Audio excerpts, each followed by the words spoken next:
Welcome to the Equipping You in Grace podcast, hosted by Dave Jenkins. The Equipping You in Grace podcast is a podcast about helping Christians develop a biblical worldview in a conversational tone about issues inside and outside the church. Now, for today's episode, let's join our host, Dave Jenkins.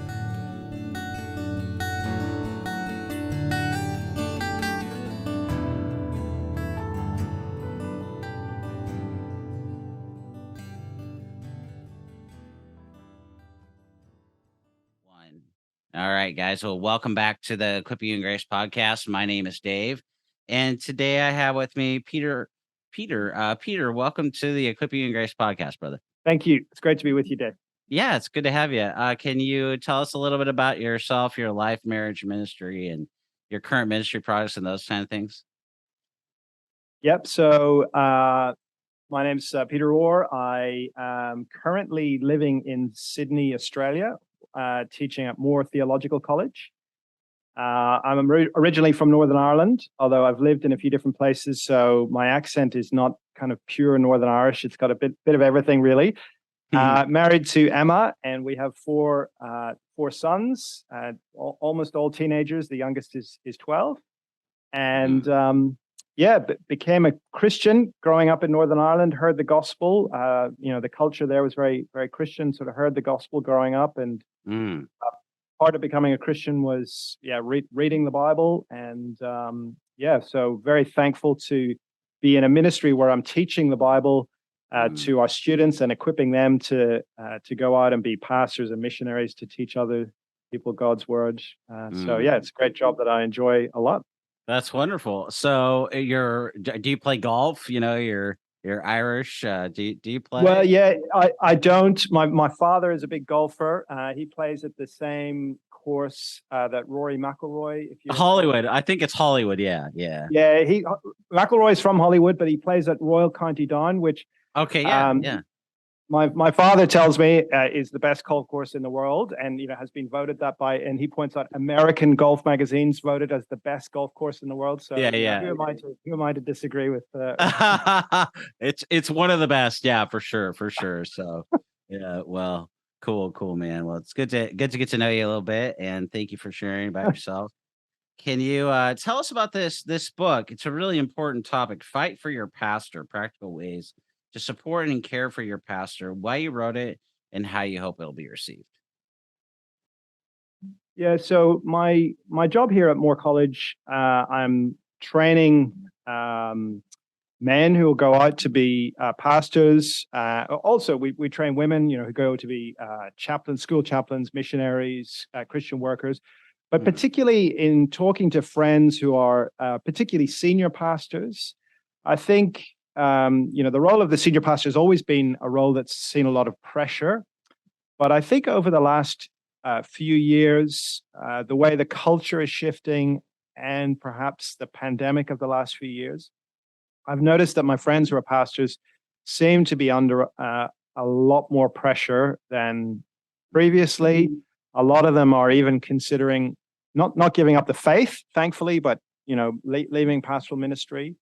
And so I wrote a book to try and encourage church members to be intentional in encouraging, caring for, supporting their pastors. I think sometimes even those of us who might not think we cause trouble for our pastor don't actually intentionally try to encourage him. So the book is just a short little book to try and encourage us as congregation members to do that for our pastors. Yeah. I'm not a pastor, but I do pulpit supply, and so a lot of my friends are, close friends are pastors, and I can tell you, even one of my mentors is like, he'd been doing ministry almost 40 years, and he recently passed away and went to be with the Lord, but in the last year, but he was like, Dave, it's like you don't even want to be in pastoral ministry right now. It's the hardest thing ever. It's the hardest time in ministry, with COVID, and so.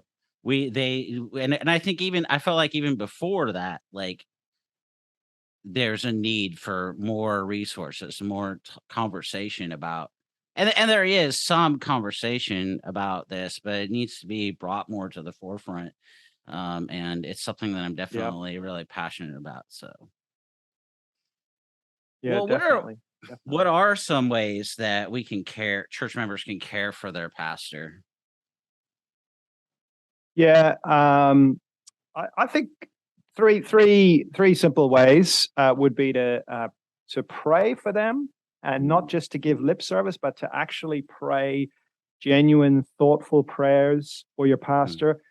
The New Testament is full of example prayers where Paul prays for the churches. We could pray for some of those sort of things for our pastors, pray for them, their families if they mm, have one, pray that they would remain faithful to the Lord, pray that they'd be able to deal with criticism. If you just sit down and think for 10 minutes, and you could have a list of things to pray for your pastor. mm, And I think tell your pastor that you're praying for him, and say, brother, just a little message, like a text message or an email, just, brother, I'm just praying for you. I'm praying this prayer from, Philippians 1 or whatever. mm. And then that leads on to the second one, which is encourage, intentionally encourage your pastor. Again, uh, encourage means not criticizing. And maybe we'll get to this later when you have to maybe raise something with your pastor. But I think so often we just fire off criticisms because we're a bit grumpy or we don't like something, and we're not intentional and careful. Yeah. And so not just don't criticize, but positively encourage, express your thanks to your pastor. Yeah. They're serving you, they're serving the Lord. So yeah, encourage them. Mm, And then be generous. And I think that's generous financially as a church to support your pastor so that he's not kind of worrying. I reckon, err on the side of being too generous. And then, it's up to him under the Lord to if he wants to give some of the money back to the church, that's on him. But, give him that problem rather than the problem of, how am I going to make things, I'm really under pressure in the ministry, and I'm under pressure financially. Now, obviously, mm. different churches have different contexts and abilities to give, but those would be three general areas. Pray, encourage, and be generous, but be intentional. Mm. Um, more than just bless the pastor, or thanks for the sermon, pastor. Try and be a bit more intentional than that. Yeah. Yeah, yeah, that's really good. I agree with all those things. All those things are really good. Probably two things I might add to that are just asking. Sunday is really not the best day to ask, but if they're free and it looks Yeah. like they're not too busy, to say, "Hey, brother, how can I be praying for you?"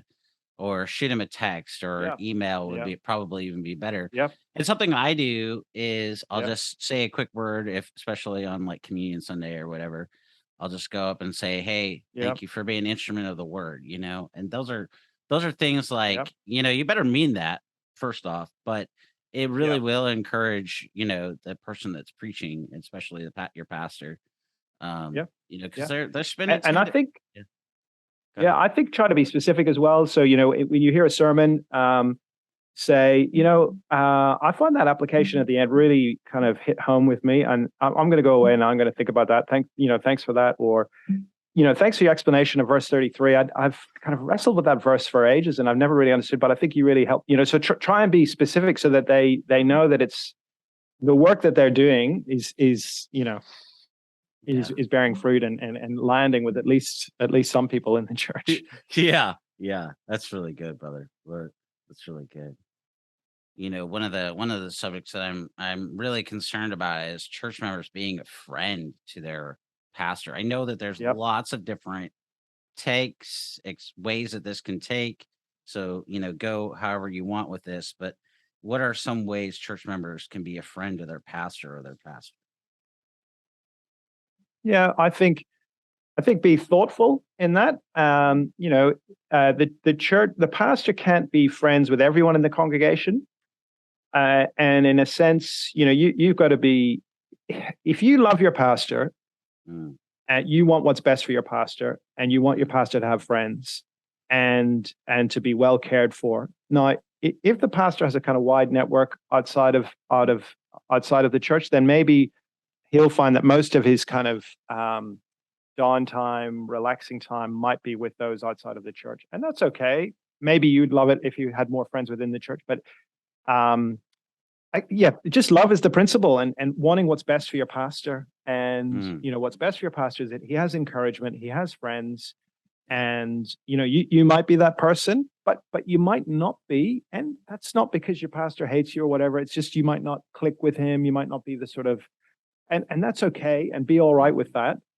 So yeah, I think try not to be too sort of right. I'm going to be the pastor's friend, and we're going to hang out on his day off. If you're pastors are on the, some pastors are more introverted, some pastors are more extroverted. Some pastors, ideal day off would be, going fishing with buddies from church, and another pastor that might be his absolute worst nightmare. And, he just wants to sit and read a book in a coffee shop. So to be a friend means, just be open, available for as much contact as the pastor wants. Because it is, they need friends, but they don't necessarily need you to be their friend. And it's a little bit of it's a bit self-centered if we think, I've got to be the pastor's friend. So those are just a few random thoughts. No, that's really good. And I think, just touching on that, I've been on both sides of the coin. I've been, one of the pastor's closest friends. And then we've been in churches where I don't really know the pastor other than we exchange an occasional, joke, and he usually gets me really good. It's like, oh man, the pastor got me really good. I'm like, I'm never going to do that again. Yeah. Which doesn't usually happen very often, but it's happened a few times where I'm like, woo, that was a good one. But no, I think that's really good. And just being like super, like we're talking about on Sunday is the busiest day for the pastor. So don't take up too much of the time, but don't feel like, hey, if you need to talk, maybe say, hey, can we meet? Because it really is their busiest day, especially if we're talking about like if you're at a church where there's only one pastor and you have a couple hundred people. I mean, everybody wants to talk to that guy. So just kind of like if you're in a business meeting, and you're that guy that everybody wants to talk to, put yourself in that shoes. And that's what just put your pastor, just think about that. If you were that guy. Definitely.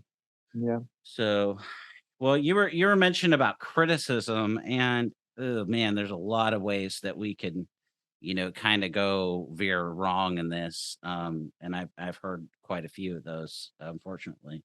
But how should church members approach their pastor with concern about their preaching?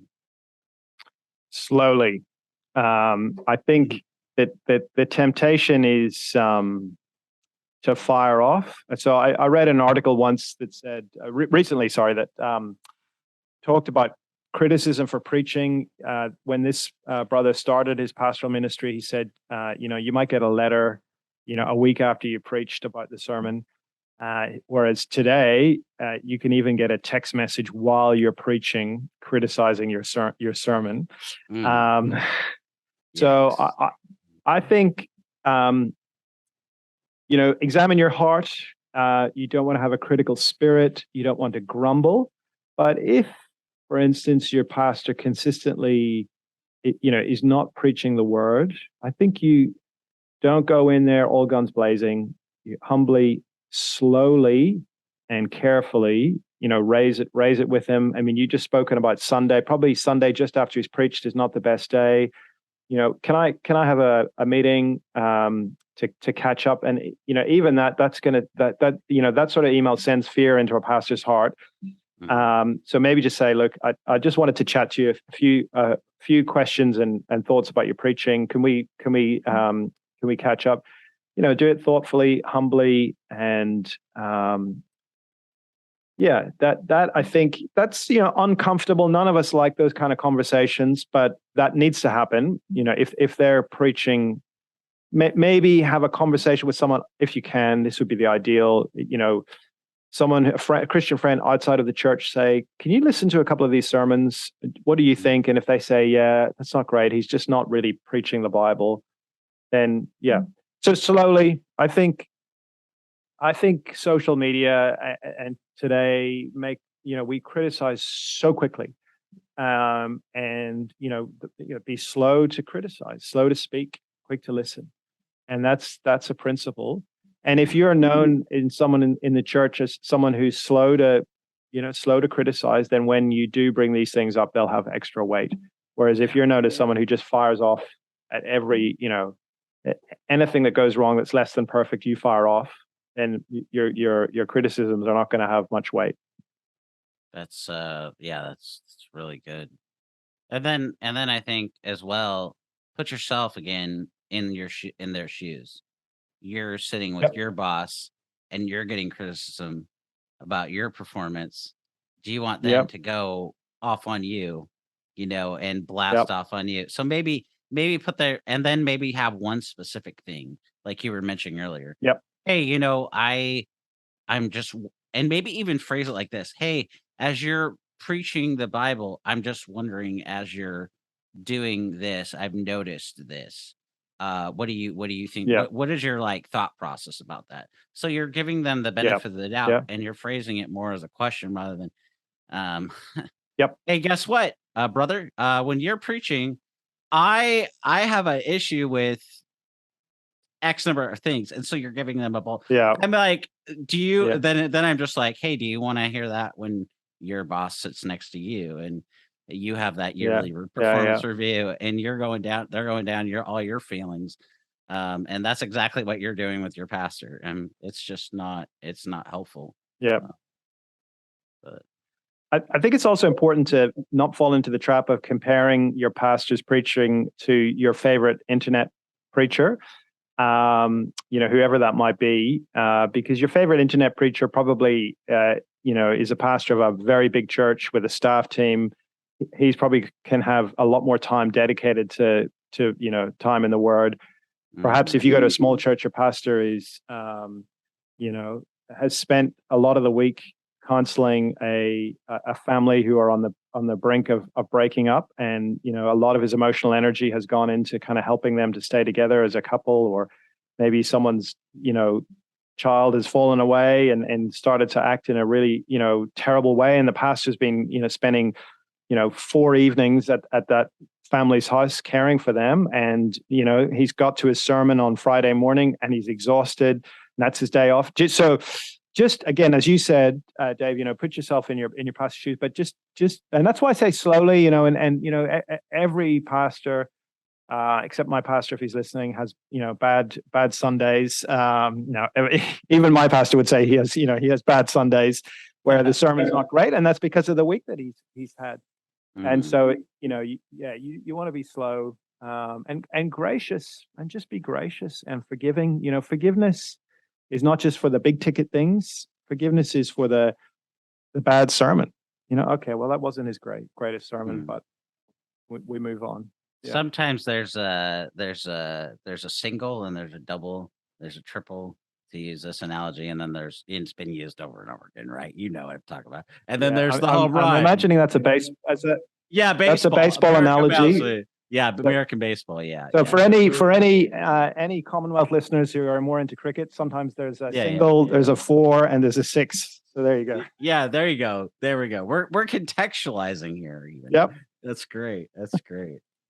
And just like something my wife does when I do pulpit supply, she'll say, "Look, I want to share some thoughts," and I'm like, "Okay, this'll be interesting." My wife is going to share thoughts, and but she's always so thoughtful and encouraging. But then she'll finish her thoughts. Sometimes they're short, sometimes they're, well, we know what they are. They're long, and that's okay too. She has lots of thoughts, but then she'll stop, and she'll stop. Sometimes she'll be like, "I just appreciate the fact that you listened."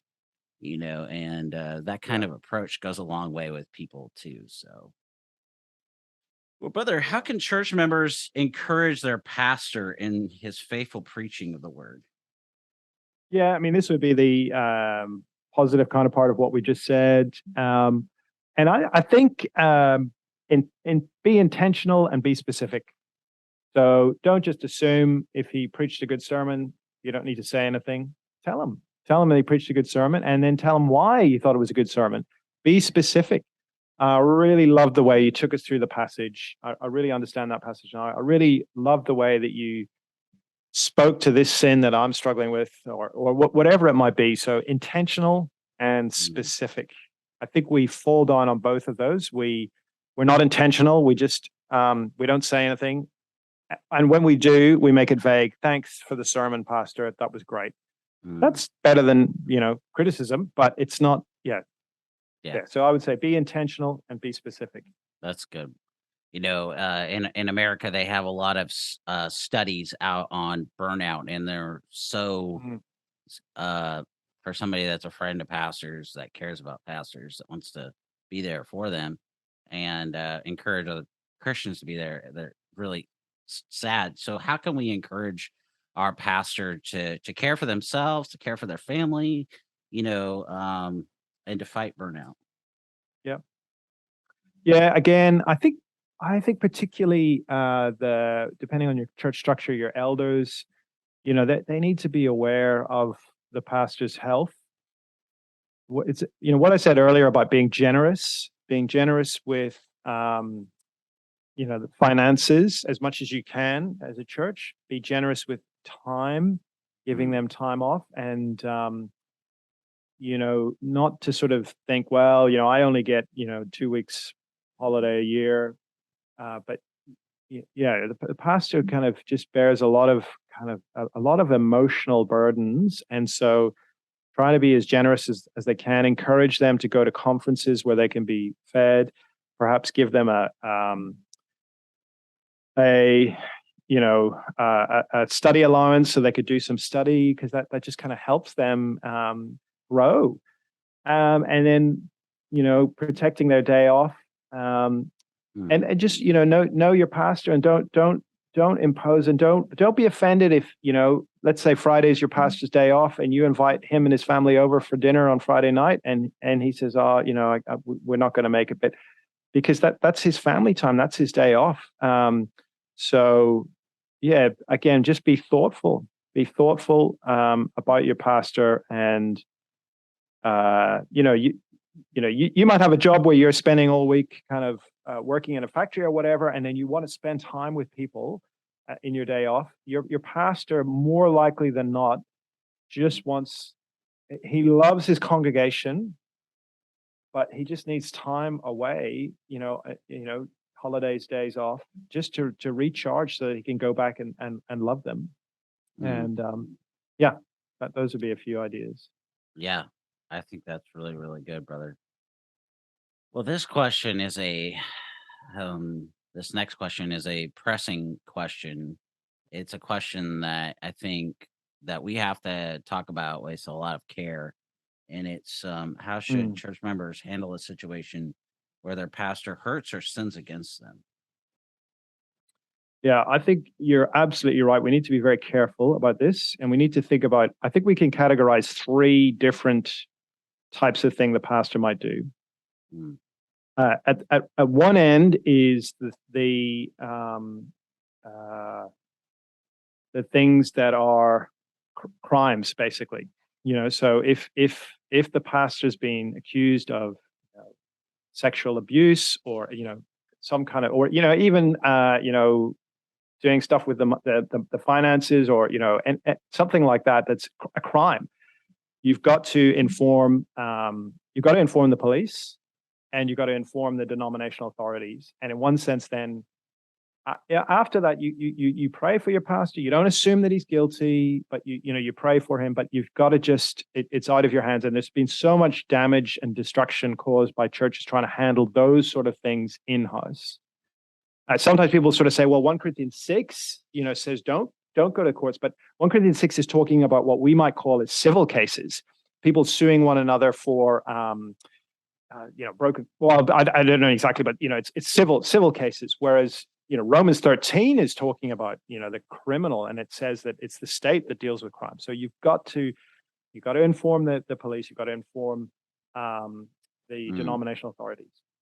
yeah. Then we might say things that are not illegal, but kind of mean that they shouldn't really continue in ministry. So adultery. Adultery, you go to the police are going to, not be interested in adultery. But Yeah. adultery means that they can't, if it's true, it means they can't continue in ministry. And again, we've got to inform the denominational authorities in that case. So the elders have to deal with it. And in that category then would also be spiritual abuse. Yes. And that's where it's messy.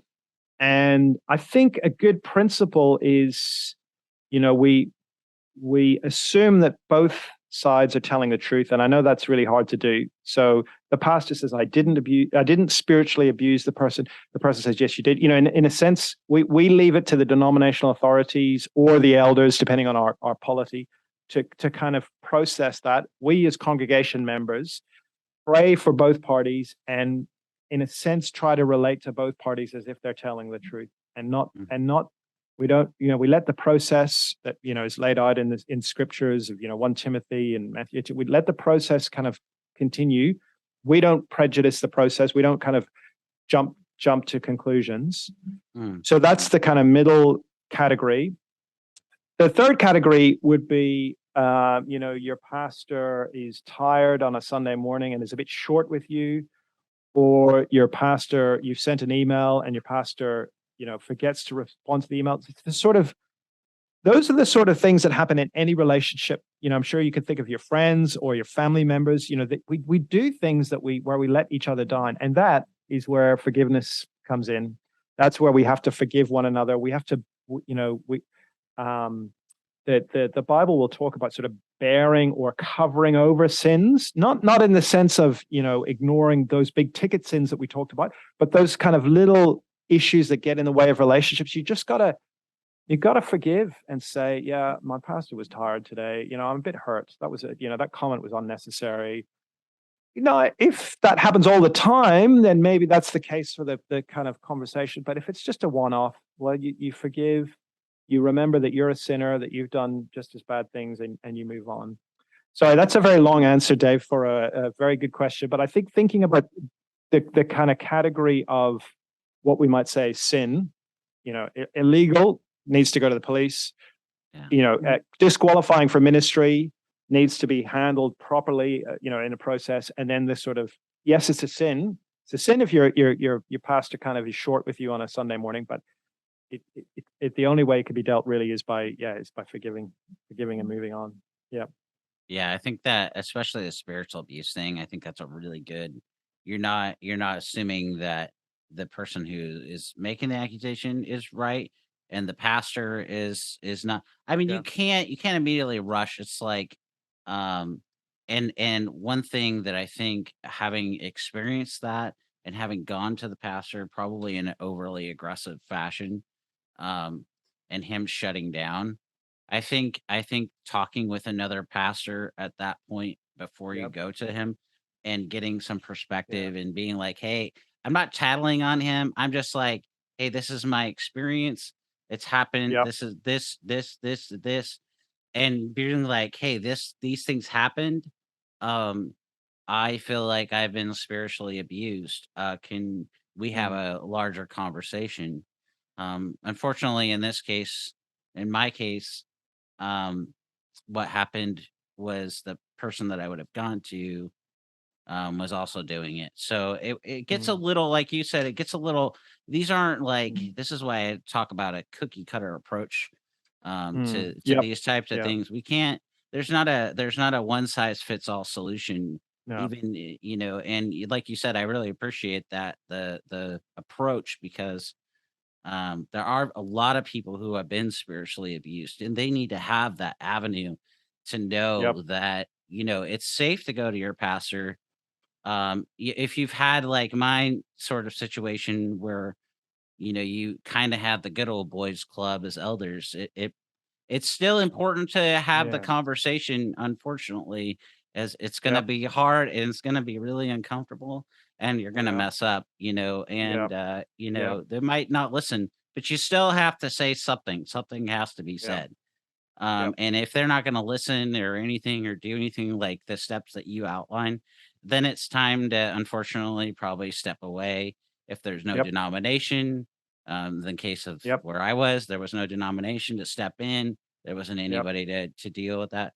And you know what? That's okay to step aside, and to Yep. find something Yeah. else too. So Yeah. there's a lot of factors, so when people are, wrestling with hurt and pain, it really does, it hurts. These things Yep. hurt the name of Christ. They hurt the Yep. church.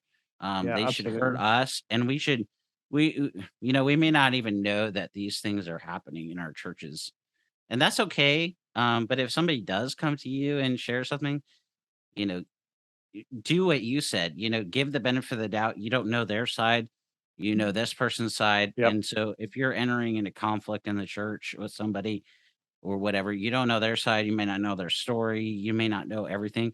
So, maybe you want to talk to the pastor or bring in somebody. And the principles that you're outlining are applicable to not just those things that you're talking about with pastors, but just our life with one another Yep. too. It's really, really important. Yep. Yep. Anything you want to say about that, brother? No, I mean, spiritual abuse is really complex and messy, and I deal with it a bit in the book. And I know personally people who have been abused by their pastors, and then I know pastors who have been accused and been innocent. And so it is messy, and often it's messy for those of us who are bystanders. I mean, it's on, you've had a terrible experience directly, but when you're a bystander, it's complex, and you just have to be very careful that you don't short circuit the process and jump to conclusions. So I tell this story in a book of a pastor who was um, exonerated by an internal committee. Then the accuser appealed to a third party organization who exonerated the pastor, and they still weren't happy. And they went to they wanted to kind of keep it going. And the pastor in the end resigned because it was so hard. So it is just seems to be, it's a cultural moment we're in. It's complex. I could tell stories of people, assistant pastors and congregation members really damaged by the abuse of their pastors. So it is complex. It is an area the devil, I think, is really using. And as Christians, as it's up to us, we need to be very, very careful and cautious and prayerful. Yeah. Mm, that's really a good word, brother. Well, where can people go more to find out more about you on social media or otherwise? Or if you're not on social media, just a website or something like that. Yeah, so as I mentioned earlier, I work at Moore Theological College in Sydney. So you can Google Moore College, and I've got a faculty page, and you can find we have lots of resources, kind of chapel sermons, and articles and things like that. I occasionally tweet, Oh yeah. but my tweets are more about kind of cricket and things like that. So you might not. Yeah, there's the odd thing that I tweet that's relevant. So I think, yeah, if you just Google Peter Orr Twitter, and hopefully you'll Cool. find the right one. But yeah, That's funny. um, That's yeah. great, brother. So that'd be the best place to go. As we wrap up and conclude this interview, Peter, there's always just so much to talk about, and that's really true with everything that we've talked about today. Can you give it just a few takeaways as we wrap up this conversation? I think my big takeaway would be I want people to be thoughtful. I think this kind of present moment, everything's instant. We react. Twitter makes us react, instantaneously. But as Christian people, we want to be thoughtful, prayerful, careful, and so in this case, we've just spoken a little bit about it, but I think more generally, how we relate to our pastor, we need to be thoughtful. We need to think about his needs, not just our own. We need to try and think about what he's going through. So when we're frustrated, try and think in his shoes, but just be thoughtful. How can I support him without smothering him or whatever? How can I prayerfully encourage him, love him, support him? When something happens that's not ideal, how am I going to respond? I'm not going to respond instinctively. I'm going to respond thoughtfully and carefully and prayerfully. So yeah, that'd be be thoughtful. Yeah. That's a really good answer, brother. And Thank you. Yeah, very good, very good, very good counsel. Well, guys, we've been talking today with my new brother, and friend, Peter Orr, about his book, Fight for Your Pastor: Practical Ways to Support and Care for Your Pastor. This is a very important, I think that this is one of the most important things. And there's a lot of important things that we could talk about. This is one of the most important things I think we could talk about as it pertains to the health of the church. I'm a guy that believes in the plurality of elders, and so you know where the leadership goes, that's where the health of the church is going to go. And so we have to have this conversation. And so I'm very thankful that you've written this book and for this conversation, and praying that people will be helped by this conversation, brother. So thank you for your time. Thank you very much, Dave. Thank you.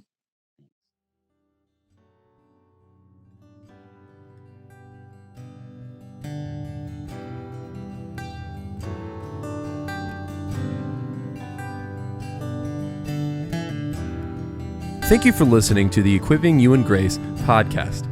If you enjoyed it, please subscribe, rate us on the app, and share this with your friends and family on social media. If you want to find us on social media, you can find us on Twitter @Servants of Grace, on Instagram @Servants of Grace, or by searching @Servants of Grace on Facebook. You can also find this episode and many others like it on the front page of our website, servantsofgrace.org.